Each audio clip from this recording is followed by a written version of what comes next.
Hello guys, today we're going to review the movie My Teacher starring Toni Gonzaga and Joey De Leon, an official entry to the 2022 Metro Manila Film Festival. But before we continue, don't forget to hit that like button, share this video, comment, subscribe to my channel, and hit that notification bell so you'll be updated when new content comes out. Directed by Paul Soriano from a story by Toni Gonzaga, the movie shows the inspirational journey of Toni Gonzaga's character Emma from losing her job in New Zealand to becoming a well-loved mentor of a high school class notorious for being composed of misfits and social failures. It also shows how Emma learns to connect with Mang Sol, Joey De Leon's character, a terribly overage student who yearns to reconnect with his daughter who is now abroad. Toni starts out with a hard shell but learns to soften up and forgive trespasses which weighed her down through the sincere efforts of Mang Sol. While it has a lot of good intentions, the film is bogged down by a major flaw. Its characters' motivations and eventually actions are not justified. Characters do things without clear motivations and are only functioning because of the need to create artificially conflict and also resolutions. The reputation of the class as being the worst, as described by the other teachers, is undeserved. I have seen behavior that is much worse. If these are the students that are causing problems to the teachers in that school, then I find their faculty woefully inadequate and unqualified to teach. Normally, I would describe students as snowflakes, but in the case of this movie, it is the faculty who behave as such. How can the class be the worst when they have a father figure in Joey De Leon's character who serves as their leader? The students listen to him and are actually willing to be tutored by him. The mentoring side of Emma unfortunately wasn't developed. She's just ordinary. I was expecting lesson delivery that is very much innovative or insights regarding theories that are concrete that will convince people to listen to her if I were her student. This teacher is nothing special and is not really enough to cause positive change in the behavior of the students. The improvement of the behavior of the students is therefore not caused by character but caused by the requirements of having a feel-good ending. Joey De Leon's character is also problematic since he is described as a good person and behaves as such. There really isn't enough reason for Mang Sol to be overstaying.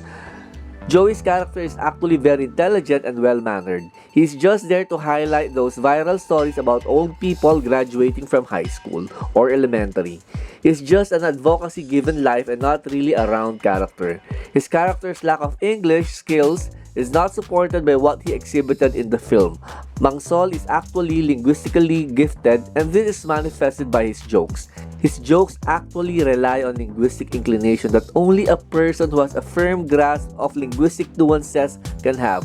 His supposed flaw is actually non-existent and was just mentioned to have something to tell the audience. There are other characters in the movie that are given screen time, particularly the students, to address various issues in society. Unfortunately, their actions and conflicts are also not organic. Ronnie Alonte's basketball player's actions when faced with the threat of physical harm on his loved one is also puzzling. More so with the revelation that Joey's character was aware of the threat, which makes his decision to continue with a basketball game completely unjustified. One girl is also bullied by another girl for working in a bar, but when we see her workplace, it is actually pretty decent. Thus, the bullying the girl experiences is just there to create conflict and not born out of real character motivations. There's also a gay couple with a small problem that is blown out of proportion given trends today regarding identity politics. While gays are often the subject of ridicule, the environment where the couple exists is one that is more accepting. The antagonist of the movie, played by Kakay Velasquez, is a grating woman and the director doesn't know whether to turn her into a full-blown villain or merely an irritant.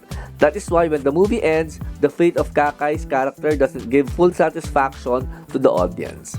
Now let us go into the character of Carmen Martin, who is the principal of the school where the movie is set. Whoever decided to turn her character that way deserves a lobotomy or deserves to be beaten up. She's the worst character in the movie with an accent all over the place that really irritates. I just wanted to slap her so she would shut up and stop her antics. I don't even know whether she was being turned into a comic relief with that kind of portrayal. Her accent shifts from French, Italian, snotty white Anglo-Saxon Protestant to to whatever Carmi felt at that moment. Carmi Martin is on full-on Jar Jar Binks mode here. I just wanted her to meet a horrible fate like being tortured by Jigsaw from the Saw movies. Paul Soriano's direction is adequate, but I wanted to create a drinking game every time he showed the facade of the school. We already know the setting. Why have an establishing shot for the school every few minutes or so? The plot is derivative and doesn't even say anything new. It is reminiscent of all those turn losers into achievers with niceness movies we've seen, from Sound of Music to Stand and Deliver. At the end of the day, a movie that had a lot of potential with its subject matter and themes got ruined by not giving us characters we could really care about and understand. What we got were advocacies. The characters were not acting like human beings but parts of a movie. And the best movies make you forget that the people you are seeing are not just characters written by someone, but human beings who live and breathe. My Teacher had a lot going for it, but it leaves the audience wanting so much more, much like the speech of Joey De Leon's character at the end. We wanted a nuclear explosion of insights to the human condition. What we got was a whistling fart. So that's the review of My Teacher. This has been Kulas for Tambe Reviews. Thank you for watching. Keep on playing.